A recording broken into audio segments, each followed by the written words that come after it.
മീഖാ പ്രവാചകന്റെ പുസ്തകം 7-ാം അധ്യായം 18-ാം വാക്യത്തിൽ ഇപ്രകാരം പറയുന്നു: എന്തെന്നാൽ അവിടുന്ന് കാരുണ്യത്തിൽ ആനന്ദിക്കുന്നു.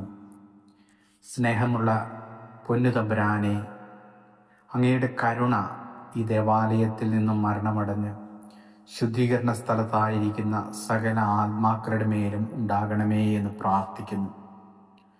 പരിശുദ്ധവും പരിപാവനവുമായ ഈ ദേവാലയത്തിലൂടെ സഞ്ചരിച്ച അവരുടെ പാദങ്ങളെ നിത്യപ്രകാശത്തിൽ സഞ്ചരിക്കുവാനിടയാക്കണമേ. ദേവാലയത്തിൽ നിന്റെ സ്തുതിഗീതങ്ങൾ കേട്ട ഇവരുടെ കാതുകൾ, കർത്താവേ, നിന്റെ ശിക്ഷാവിധിയുടെ സ്വരം കേൾക്കാതിരിക്കട്ടെ.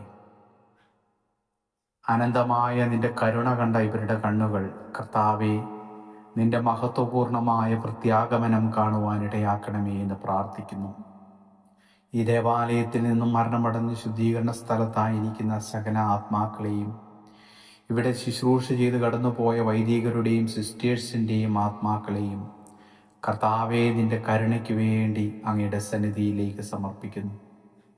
നിരവധിയായ അവരുടെ പാവങ്ങളുടെ നിന്ന് മുഖം മറയ്ക്കണമേ എന്ന് അങ്ങയോട് പ്രാർത്ഥിക്കുന്നു. കർത്താവെ, ജീവിതകാലത്ത് അവർ ചെയ്ത സൽക്കർമ്മങ്ങളുടെ യോഗ്യതയാലും പങ്കുകൊണ്ട വിശുദ്ധ കുർബാനയുടെ യോഗ്യതയാലും കർത്താവെ, നീതിമാന്മാർക്കായി സജ്ജമാക്കപ്പെട്ട സ്വർഗീയ ഇടത്തിലേക്ക് ഈ ദേവാലയത്തിൽ നിന്നും മരണമടഞ്ഞ് ശുദ്ധീകരണ സ്ഥലത്തായിരിക്കുന്ന സകല ആത്മാക്കളെയും പ്രവേശിപ്പിക്കണമേ എന്ന് അങ്ങയോട് ഞങ്ങൾ പ്രാർത്ഥിക്കുന്നു. ആമേൻ.